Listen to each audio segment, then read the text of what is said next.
Assalamualaikum warahmatullahi wabarakatuh. Perkenalkan, nama saya Muhammad Nur Sadi. NIM saya 2102010046. Prodi saya dari prodi PGMI. Untuk mata kuliah yang saya kerjakan ini mata kuliah psikologi. Saya akan memaparkan hasil dari mengisi soal ini.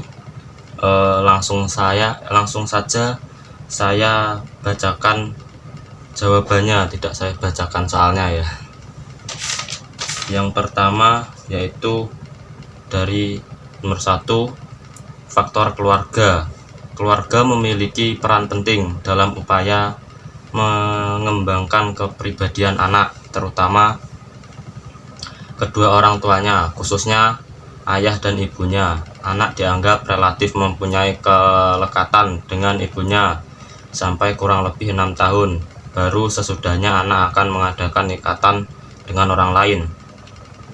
Yang kedua, faktor diri sendiri. Faktor psikologis dari diri sendiri, menurut saya sendiri, faktor tersebut lebih menjorok kepada pemikiran diri kita sendiri. Kita sebagai manusia atau makhluk hidup pasti diberi akal, tergantung diri kita sendiri bagaimana akal tersebut digunakan dengan baik. Untuk yang ketiga, faktor lingkungan. Karakteristik individu biasanya ditentukan oleh lingkungan di mana ia tinggal. Sebagai contoh, orang yang tinggal di daerah pesisir pantai pada umumnya cenderung lebih sering berbicara keras dan juga mudah untuk menjadi pribadi yang sensitif dan cenderung aktif. Ini berbeda dengan orang yang tinggal di daerah pegunungan yang cenderung lebih santai dalam menghadapi banyak hal. Yang nomor 2, konsep diri. Konsep diri menurut saya adalah cara pandang kita terhadap diri kita sendiri. Yang B, nomor 1, penyesuaian diri adalah kemampuan seseorang untuk hidup dan bergaul secara wajar terhadap lingkungan, sehingga seseorang merasa puas terhadap dirinya. Yang kedua, cara penyesuaian diri. Cara penyesuaian diri ada 4. A, persiapan diri dan mental. B, jadilah diri sendiri dan apa adanya. C, menghargai setiap perbedaan termasuk budaya dan kebiasaan di tempat tinggal yang baru. D, jangan ragu untuk bertanya dan meminta bantuan. Yang C, untuk yang C, yang poin dari nomor 2, faktor yang mempengaruhi penyesuaian diri.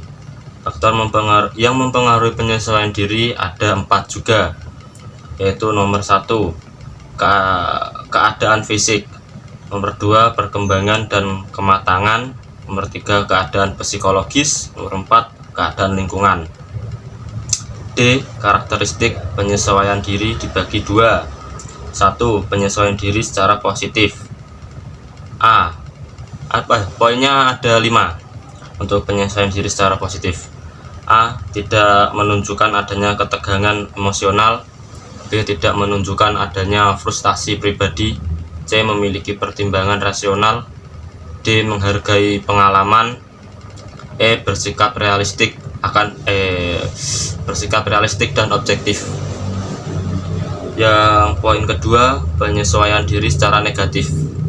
A, individu berusaha untuk mempertahankan dirinya seolah-olah menunjukkan dirinya tidak mengalami kegagalan dengan melakukan rasionalisasi, represi, dan proyeksi.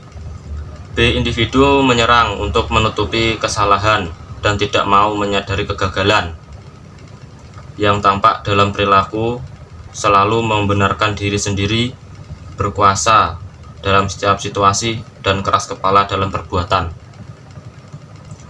Yang nomor 3, ID.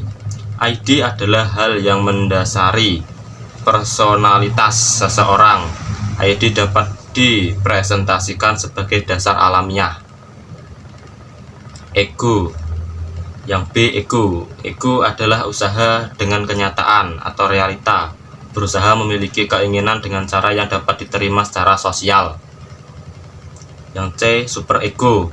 Superego adalah aspek kepribadian yang menampung semua standar moral dan cita-cita yang kita peroleh dari kedua orang tua dan masyarakat.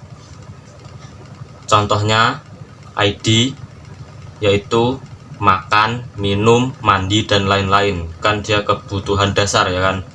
Untuk ego, contohnya saat merasa kelaparan di tengah rapat, ego akan membuat seseorang dapat menahan diri, tidak meninggalkan rapat tiba-tiba.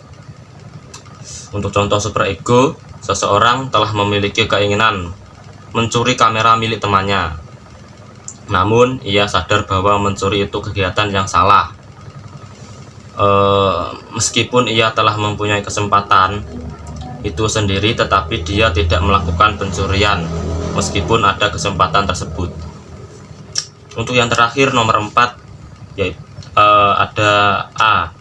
Proses berpikir adalah suatu kegiatan mental yang melibatkan kerja otak dan seluruh pribadi manusia serta melibatkan perasaan dan kehendak manusia. Poin kedua, intelektuasi adalah suatu kemampuan untuk menerapkan pengetahuan yang sudah ada untuk memecahkan berbagai masalah. Untuk yang B, ada 2 poin juga. Poin pertama, memori adalah kemampuan untuk menerima dan mengingat kembali informasi yang diperoleh dari waktu ke waktu. Yang poin kedua, kognisi adalah proses mental yang terjadi mengenai sesuatu yang didapatkan dari kegiatan berpikir tentang seseorang atau sesuatu.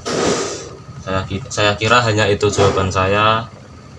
Bila ada kesalahan, saya mohon maaf. Terima kasih. Wassalamualaikum warahmatullahi wabarakatuh.